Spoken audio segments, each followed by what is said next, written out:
معزز ممبران self mastery بیچ 4، آج کی اس یومیہ کلاس کے اندر آپ تمام احباب کو خوش آمدید کہتا ہوں۔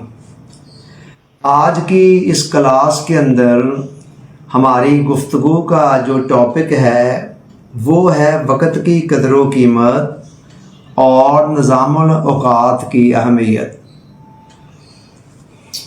اللہ رب العزت نے وقت کی صورت میں جو دولت ہمیں عطا فرمائی ہے اس کے اندر کسی امیر اور غریب کا کوئی تخصص نہیں کیا گیا۔ ہر شخص کو یہ دولت یکساں ملی ہے۔ بڑے سے بڑا لینڈ لارڈ ہے، اس کے بھی جو دن رات ہیں وہ 24 گھنٹے کے ہی ہیں، اور بالکل غریب سے غریب شخص جھونپڑی میں رہنے والا، اس کے پاس بھی دن رات کی صورت میں جو وقت کی دولت اور نعمت ملی ہے وہ 24 گھنٹے ہی ہے۔ تو یہ نعمت اللہ تعالیٰ نے ہر کسی کو یکساں عطا فرمائی ہے۔ اس کے بعد کچھ لوگ اسی دولت کو کامیابی اور کامرانی سے استعمال کر کے موجد بن جاتے ہیں، فلاسفر بن جاتے ہیں، مصنف بن جاتے ہیں، شاعر بن جاتے ہیں، عالم بن جاتے ہیں، فاضل بن جاتے ہیں، اور تاریخ کے اوراق کے اندر مرنے کے بعد بھی زندہ رہتے ہیں۔ اور دوسری طرف لوگوں کی اکثریت اسی دولت کو بے دردی کے ساتھ ضائع کر کے مسلسل زوال کی طرف چلتی چلی جاتی ہے، یہاں تک کہ مرنے کے بعد تاریخ کے ڈسٹ بن کا حصہ بن جاتی ہے۔ آپ غور کریں کہ دنیا کے اندر جتنی بھی نعمتیں اللہ تعالیٰ نے ہمیں دی ہیں، ان نعمتوں سے استفادہ کی بنیادی شرط کیا ہے؟ وہ ہے زندگی۔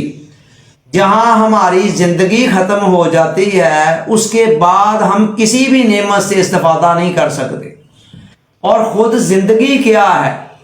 وقت کی صورت میں ملنے والی مہلت کا ایک نام ہے۔ اللہ تعالیٰ نے جس بندے کے لیے جتنی وقت کی گھڑیاں طے کر رکھی ہیں، جب تک وہ گھڑیاں پوری نہیں ہوتی اس کی زندگی چلتی رہتی ہے، اور جب وہ گھڑیاں پوری ہو جاتی ہیں، وقت پورا ہو جاتا ہے، تو ساتھ ہی اس کی زندگی کا چراغ بھی گل ہو جاتا ہے، اور جیسے ہی وہ چراغ گل ہوتا ہے تو اس کے بعد پھر باقی ساری نعمتوں سے استفادہ کا سلسلہ بھی ختم ہو جاتا ہے۔ اور اسی طرح اس پوری کائنات کی بھی ایک ایج ہے، اس کا بھی ایک وقت مقرر ہے۔ جس دن وہ وقت پورا ہونا ہے، کائنات نے ختم ہو جانا ہے اور قیامت آ جانی، اسی دن کا نام یوم قیامت ہے۔ اسی لیے فیثاغورس نے کہا کہ وقت اس کائنات کی روح ہے۔ جیسے روح انسانی جسم کے اندر موجود ہوتی ہے تو وہ حرکت کر رہا ہوتا ہے، سب کچھ سارے کام سر انجام دے رہا ہوتا، اور جیسے ہی روح انسان کے جسم سے نکلتی ہے ساتھ ہی اس کی ساری زندگی بھی ختم ہو جاتی ہے۔ دنیا کے تمام دانشوروں کا اس بات پر اتفاق ہے کہ اس کائنات کے اندر ایک بندے کے پاس جو سب سے قیمتی دولت ہے نا، مال و دولت سے کہیں زیادہ قیمتی، وہ وقت ہے۔ انسانی زندگی کا ایک بہت بڑا المیہ یہ ہے کہ جو چیز بھی وافر مقدار میں مل جاتی ہے نا، اور بغیر کسی کوشش اور کاوش کے مل جاتی ہے، وہ چیز اس کی قدر انسان کی نظروں کے اندر عام طور پر نہیں ہوتی۔ جب سے ہم پیدا ہوئے ہیں دیکھتے ہیں کہ دن آتا ہے، وہ گزرتا ہے، رات آتی ہے تو ساتھ ہی پھر اگلا دن بھی آ جاتا ہے۔ تو چونکہ مفت کے اندر یہ دولت ہماری پیدائش سے آج تک ملی ہوئی ہے، اس بنا پر عام طور پر اس کی قدر و قیمت کو سمجھا نہیں جاتا، اور بندہ یوز ٹو ہو جاتا، عادی ہو جاتا ہے۔ بس ٹھیک ہے جی، ایک ہی طرح کے دن رات آتے جاتے رہنے ہیں، رات کے بعد دن نے آنا ہی آنا ہے، اور دن کے بعد رات نے آنا ہی آنا ہے، بات ختم۔ تو یہی وہ پہلو ہے جس کی طرف اشارہ کرتے ہوئے حضور علیہ السلام نے فرمایا نعمتان مغبون فیہما کثیر من الناس، فرمایا دو نعمتیں ایسی ہیں جن کے متعلق لوگوں کی جو اکثریت ہے وہ خسارے میں رہتی ہے، نقصان میں رہتی ہے۔ الصحت والفراغ، فرمایا ایک صحت کی نعمت ہے اور دوسری فراغت کی فرصت کی نعمت ہے۔ صحت کی نعمت بھی جب ملی تب ملی ہوتی ہے، بندے کو کوئی خاص قدر نہیں ہوتی۔ جس وقت وہ صحت چھنتی ہے تب پتہ چلتا ہے کہ یہ کتنی بڑی نعمت تھی، میں نے اس کی قدر کیوں نہ کی، میں یہ کر سکتا تھا، وہ کر سکتا تھا، میں نے وہ کام کیوں نہ کیا، یہ کام کیوں نہ کیا، اس کی حفاظت کیوں نہ کی، قدر کیوں نہ کی۔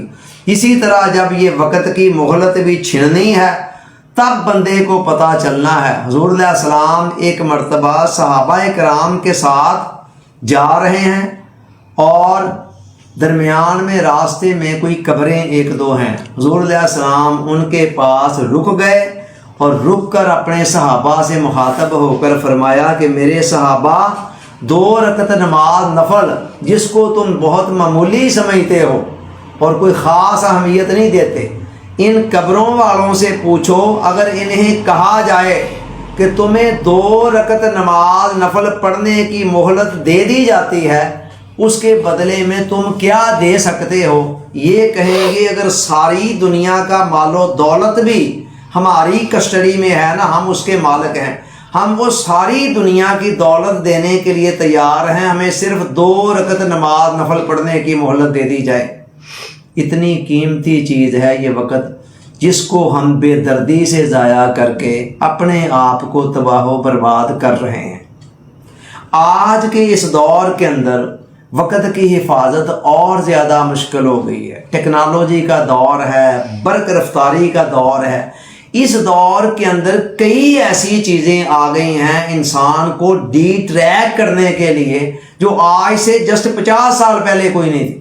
ہمارے دیکھتے دیکھتے ان 50 سالوں کے اندر پتہ نہیں کیا کیا کچھ لائف کے اندر ایسا شامل ہو چکا ہے، ایسے ایسے رنگین نظارے، ایسی ایسی اٹریکشن کہ جو پہلے نہیں ہوتی تھی اور وقت میں بڑی برکت ہوتی تھی۔ آج ان چیزوں کی وجہ سے بڑے بڑے عالم فاضل اور پڑھے لکھے سمجھدار بھی پتہ نہیں چلتا بعض اوقات کس وقت ڈی ٹریک ہو رہے ہوتے ہیں اور پٹری سے اتر رہے ہوتے ہیں، اور ان کے اندر سر فہرست جو ہے وہ موبائل ہے جو انسان کو تباہ کر رہا ہے۔ اس کا مس یوز بڑی قیمتی چیز ہے، یہی اسی قیمتی چیز کے ذریعے جس وقت میں آپ کے ساتھ مخاطب ہوں نا، اس کے بغیر بھی گزارا نہیں ہے۔ بڑے بڑے اس کے پازیٹیو استعمال بھی ہیں، لیکن ساتھ ہی ساتھ اس کے اندر کئی ایسی چیزیں نیگیٹو پہلو بھی ہیں۔ تو اسی طرح موبائل کے علاوہ بھی کئی چیزیں ہیں اس دور کے اندر بہت زیادہ مشکل ہے۔ اس کے بعد ہم میں سے ہر شخص ہی تقریباً یہ رونا روتا جی وقت ہی نہیں ملتا، جی کیا کریں جی وقت ہی نہیں ملتا۔ ہم زندگی کے مختصر ہونے کا شکوہ اکثر کرتے ہیں کہ زندگی بڑی مختصر ہے، وقت سمجھ نہیں آتی، بہت تھوڑا ہے، ملتا نہیں ہے۔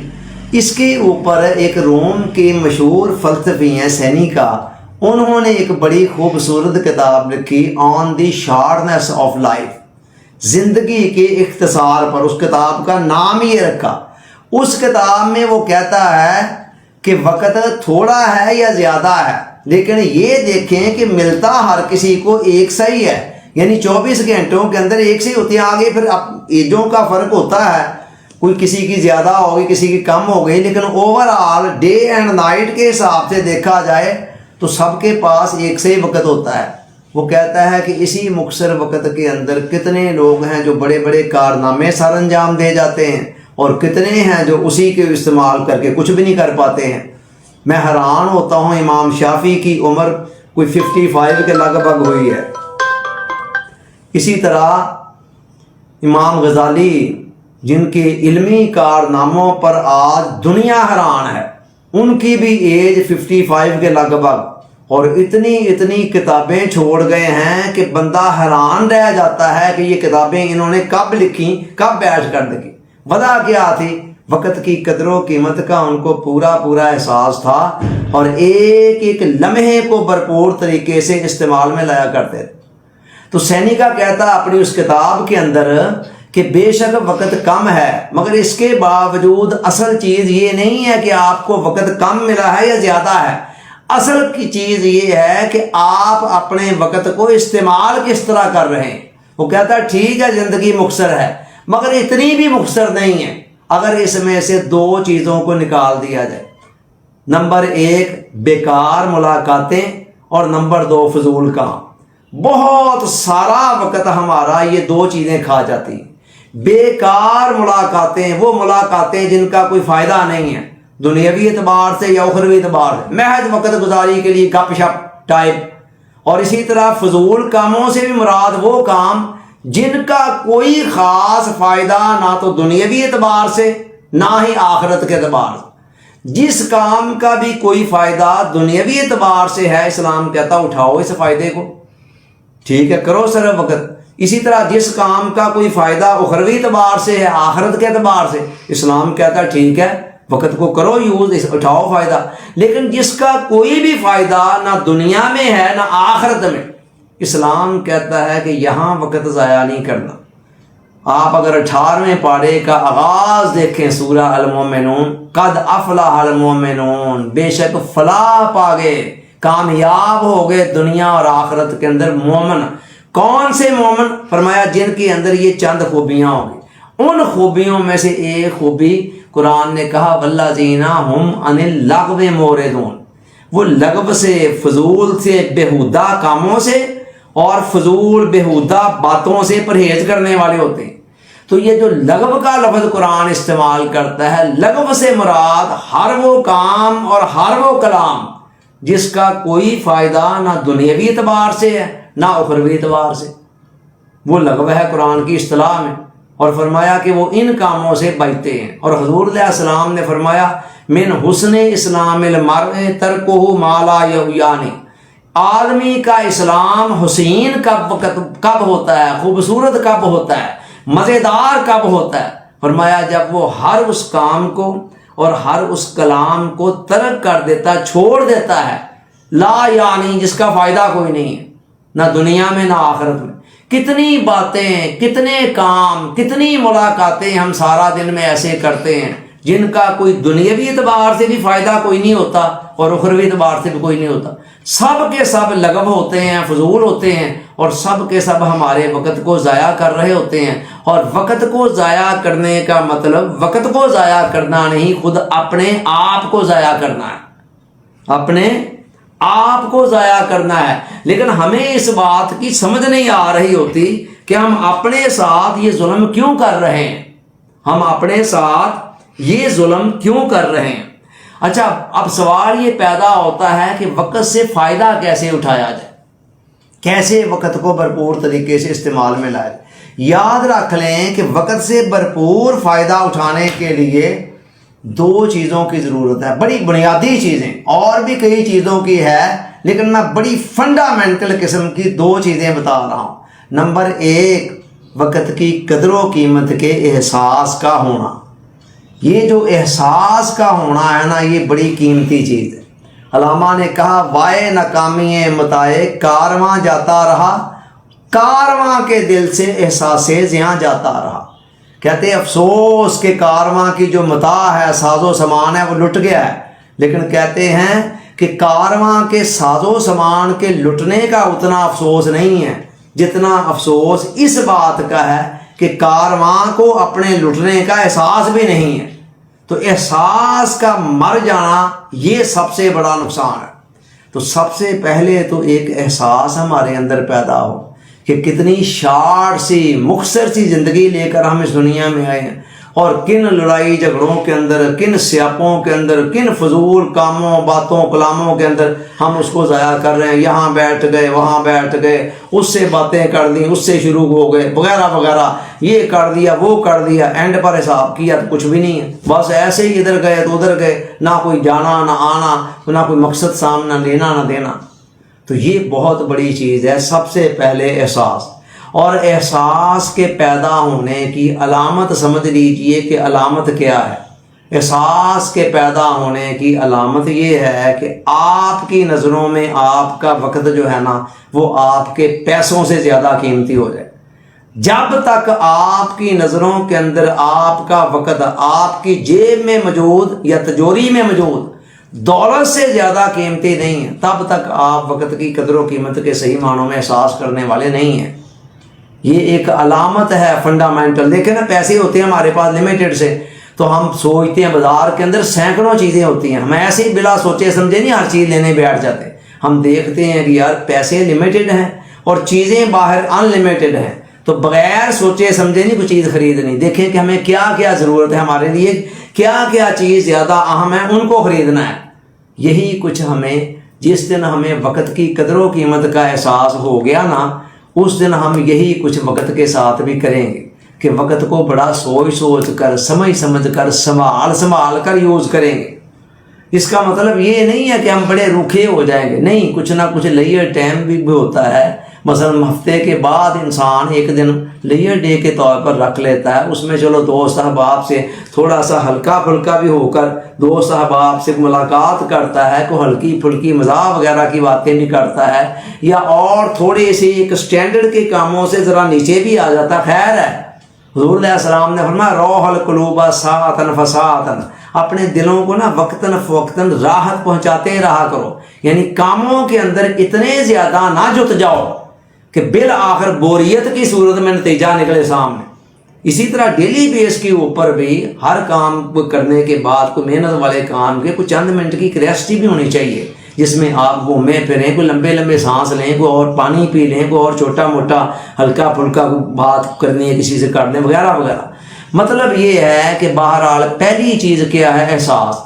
اور دوسری چیز جو انتہائی ضروری ہے وقت سے استفادہ کرنے کے لیے، وہ ہے آپ کے پاس کسی نظام الاوقات کا ہونا. کوئی طے شدہ شیڈول ہو، آپ کو پتہ ہو آپ نے کس وقت کیا کام کرنا ہے، کس وقت سونا ہے، کس وقت جاگنا ہے، کس وقت کھانا ہے، کس وقت پینا ہے، کس وقت پڑھنا ہے، کس وقت لکھنا ہے، کس وقت کوئی تفریح کے لیے یا گیم کے لیے یا ورزش کے لیے باہر جانا ہے یا گھر میں کرنی ہے. اللہ حاضر کیا موٹی موٹی جو ایکٹیویٹیز ہیں آپ کے دن کی وہ لکھی ہوں. اور یہاں پر میں آپ کو بتاؤں کہ یہ نظام الاوقات کی کتنی قدر و قیمت ہے. آپ دیکھیں شریعت کے جتنے احکام ہیں نا، موٹے موٹے مین جن کو حضور علیہ السلام نے دین کے، اسلام کے بنیادی پلرز قرار دیا ہے، نماز، روزہ، حج، زکوٰۃ، یہ 4 ہیں.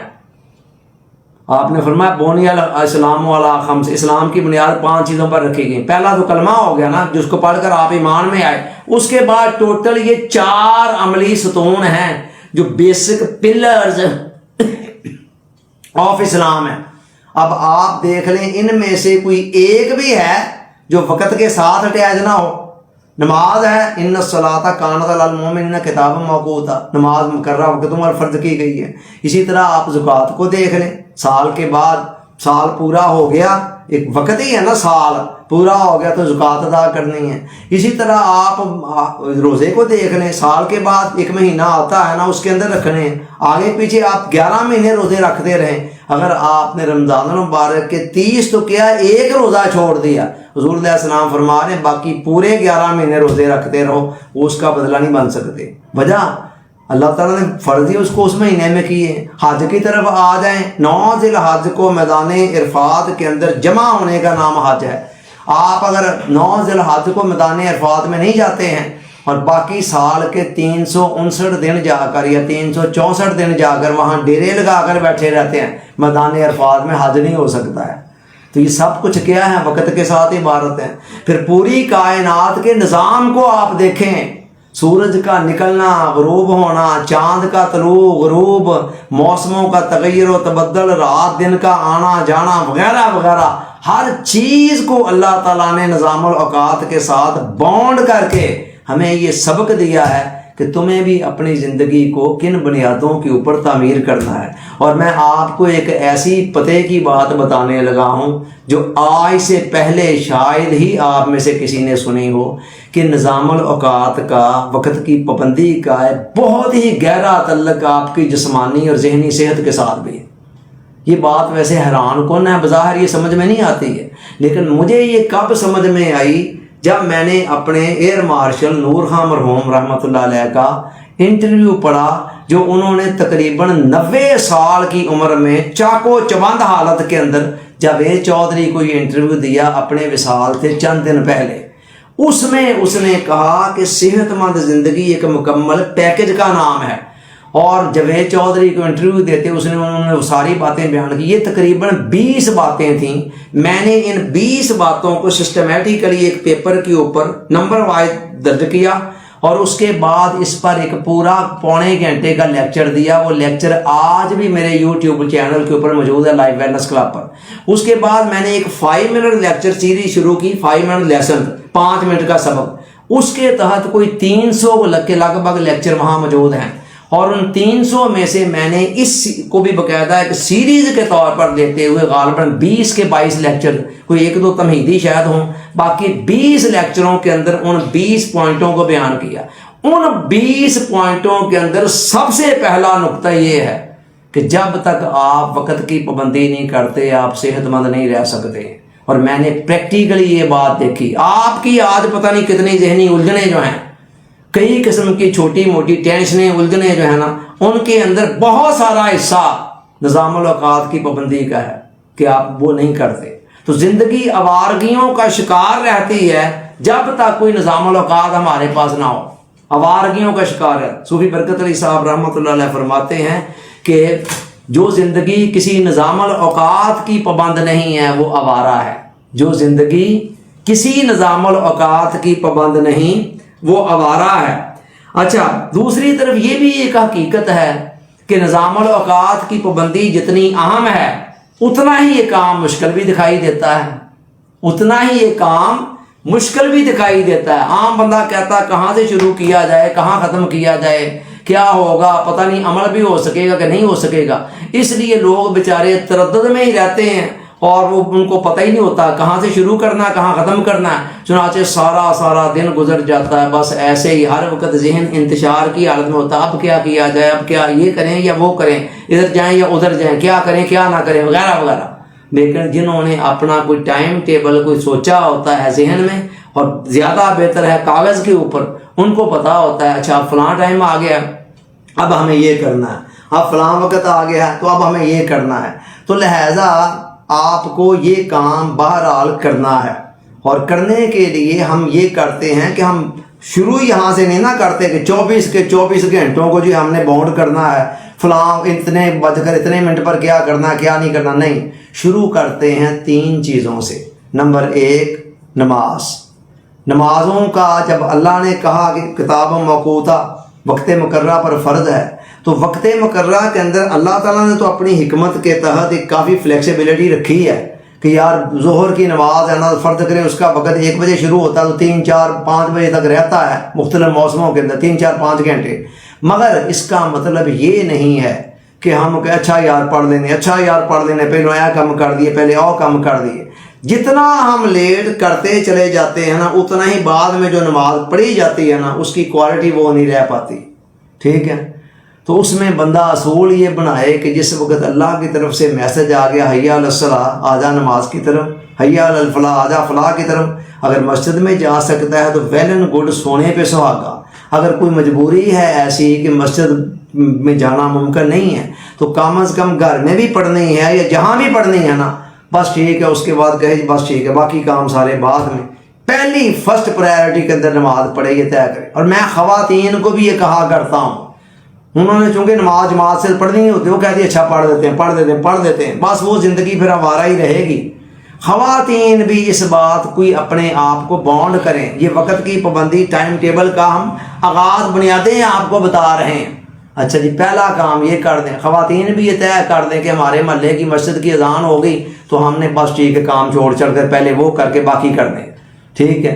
نمبر 1 یہاں سے دیکھیے گا 5 نمازیں ہیں ایک دن میں، کتنا آپ کو ایک ہیلپ ملتی ہے.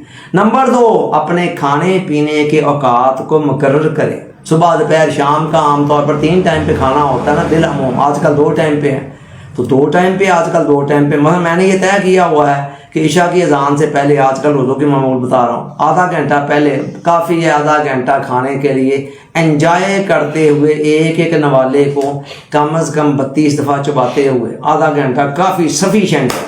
ٹھیک ہے، تو میں نے آدھا گھنٹہ پہلے رکھا ہوا. اب کئی دفعہ اگر ایسے بھی ہو جائے کسی وقت پونا گھنٹہ پہلے کھانا تیار ہے، گھر والے کہیں جی آ جائیں گرم ہے، میں کہتا ہوں نہیں، میرا ابھی 15 منٹ بعد میں آؤں گا.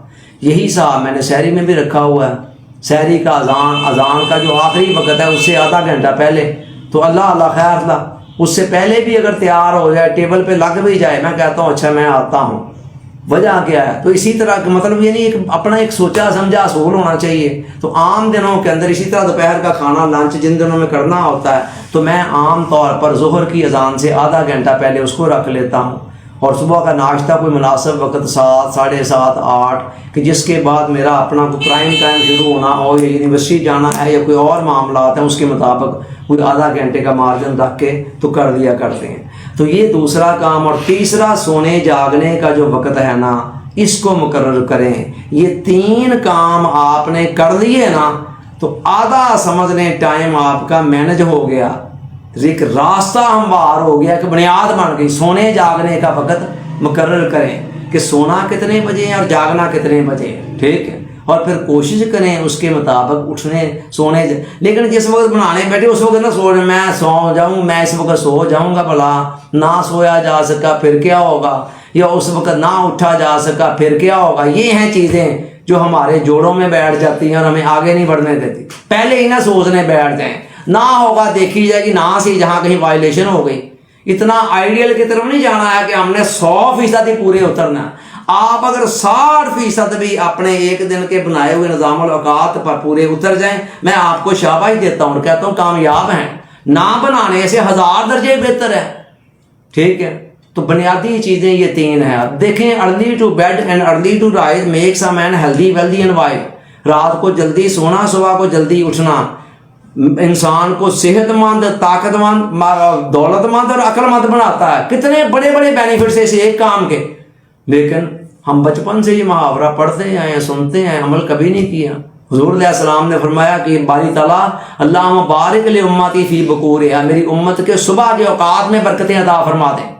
تو آپ دیکھیں کہ جب آپ صبح کو اٹھیں گے نا جلدی ٹائم پر, اور ٹائم پر سونا اس کے لیے ضروری ہے, پھر ٹائم پر سو کر سونے کا آئیڈیل ٹائم 10 بجے ہے. اب آپ کہیں گے 10 بجے میں یہ کیوں کر رہا ہوں؟ میری مجبوری یہ ہے کہ آپ کے پاس مجھے پتا ہے آج کل کے دنوں کے اندر اس کے علاوہ اور کوئی ٹائم نہیں ہے. ورنہ اگر یہ مجبوری نہ ہوتی تو میں نے رمضان المبارک کا اپنا جو شیڈول بنایا تھا اس کے اندر سونے کا وقت 10 بجے ہوتا, لیکن اس کو میں نے 11 کر دیا, یہ سوچ کر کہ 10:30 تک آپ کے ساتھ مشغول ہوں گا, تو اس کے بعد آدھے گھنٹے میں آرام سے اپنے سونے کے باقی کام کر دوں گا. مجھے نہیں پتا تھا کہ ہماری وہ آدھے گھنٹے کی میٹنگ بھی گھنٹے پہ جایا کرنی ہے, تو اس بنا پر تھوڑا پلس مائنس ہو جاتا ہے. نو پرابلم, یہ کون سی بات ہے, ایک چیز تو ہے نا میرے پاس, مجھے پتا یہ اصول ہے. اسی طرح میں نے ایک اور بزرگ کا واقعہ پڑھا تھا, انہوں نے بڑے خوبصورت قول بتایا. انہوں نے کہا جی 3 اوقات کی آپ حفاظت کر لیں تو آپ باقی اوقات کی حفاظت کر لیں. نمبر 1, صبح بیداری سے لے کر طلوع آفتاب تک خاموشی اختیار کریں. نمبر 2, رات عشاء کی نماز کے بعد سوتے وقت تک خاموشی اختیار کریں. نمبر 3, عصر کی نماز سے لے کر مغرب تک. چلو عصر سے مغرب تک میں اب اس کو سکپ کرتا ہوں, مجھے پتا بڑا مشکل ہے, لیکن یہ باقی 2 اوقات صبح و شام والے اگر ہم تھوڑا سا ان پر باؤنڈ ہو جائیں نا, ان اوقات کے اندر خاموشی اختیار کر کے ان کو طریقے سے استعمال کریں تو اس سے بڑی راہیں کھل سکتی ہیں, بڑے راستے ہموار ہو سکتے ہیں. تو کہنے کا مطلب یہ ہے کہ چلنے والوں کے لیے طریقے بہت ہیں. میری بک جو آپ کے ساتھ شیئر کی گئی ہے جس کا ایک باقاعدہ نام ہے, اللہ کا شکر ہے پورے پاکستان کے اندر کتنے جانتے ہیں اس بک کو, اور اپنی نوعیت کی ایک یونیک بک ہے, منفرد کتاب ہے. اچھا, اس کتاب کے اگر آپ پہلے باب کی 3ری فصل دیکھیں تو 3ری فصل ساری کی ساری اوقات کے اوپر ہے. کاموں کی, ہمارے جو کام ہم کرتے ہیں ان کی کتنی قسمیں ہیں, ٹوٹل 4 قسمیں ہیں. 4 خانے بنا کر, ڈایاگرام بنا کر باقاعدہ دکھایا گیا ہے. اگر آپ اس کام خانے کے کاموں کو زیادہ کریں گے اس کا نتیجہ کیا نکلے گا, اگر اس خانے میں زیادہ رہیں گے پھر کیا ہوگا, بڑا کچھ ان کے اندر بتایا گیا ہوا ہے. تو آپ وہاں سے استفادہ کر سکتے ہیں. وہ کتاب آپ کے ساتھ فری شیئر کی گئی ہوئی ہے کہ جناب آپ پڑھیں, اس کو استفادہ کریں, گروپ کے اندر شیئر کی گئی ہے. تو اللہ حاضر قیاس اس طرح کے کئی معاملات ہیں. آگے چلتے چلتے پھر آپ کے خود راستے کھلیں گے. بنیادیں میں نے آپ کو بتائیں. اسی طرح تھوڑا سا آگے چلیں گے تو پھر آپ پرائم ٹائم سے مراد کیا ہے, یہ 9 سے صبح 1 بجے تک وہ ٹائم جو آپ کی بہترین کارکردگی کا ٹائم ہوتا ہے, اس کو میں اپنے 9 سے 1 تک گنتا ہوں. جب کبھی میں نے یونیورسٹی نہ جانا ہو, گھر میں ہوں, تو میں اس کو پرائم ٹائم, اس ٹائم کے اندر موبائل وغیرہ اور دوسرے تیسرے درجے کے کاموں کی طرف کم سے کم آئیں, چنے ہوئے کام. اور میرا معمول کیا ہے, آدھا گھنٹہ کام, 10 منٹ کے لیے ریسٹ, اس میں کوئی سانس، کوئی چلنا پھرنا، کوئی سانس لینا، اپنے آپ کو فریش کرنا، واش روم جانا ہے، پانی پینا وغیرہ وغیرہ، پھر آدھا گھنٹہ کام، پھر 10 منٹ، اس طرح 9 سے لے کر 1 تک یہ 4 گھنٹے ہیں، اور 4 میں سے 10 منٹ کے وقفے نکال کر پیچھے 3 گھنٹے آرام سے صافی کوالٹی کے ٹائم کے بن جاتے ہیں جس میں انسان پڑھ سکتا ہے۔ اللہ حاضر کیا جب آپ چلیں گے نا اس منزل کی طرف تو پھر بتھیرا کوئی سامنے آتا چلا جائے گا، اور آہستہ آہستہ سب کچھ ہی آپ کا مینج ہوتا چلا جائے گا، اور جب وقت مینج ہو گیا تو پوری زندگی مینج ہوگی، اور زندگی مینج ہو گئی تو آج کی پتہ نہیں کتنی ٹینشنیں، پریشانیاں، چھوٹی چھوٹی سوچیں، چھوٹے چھوٹے خیالات، ان سے خود ہی جان چھوٹ جائے گی۔ Thank you very much.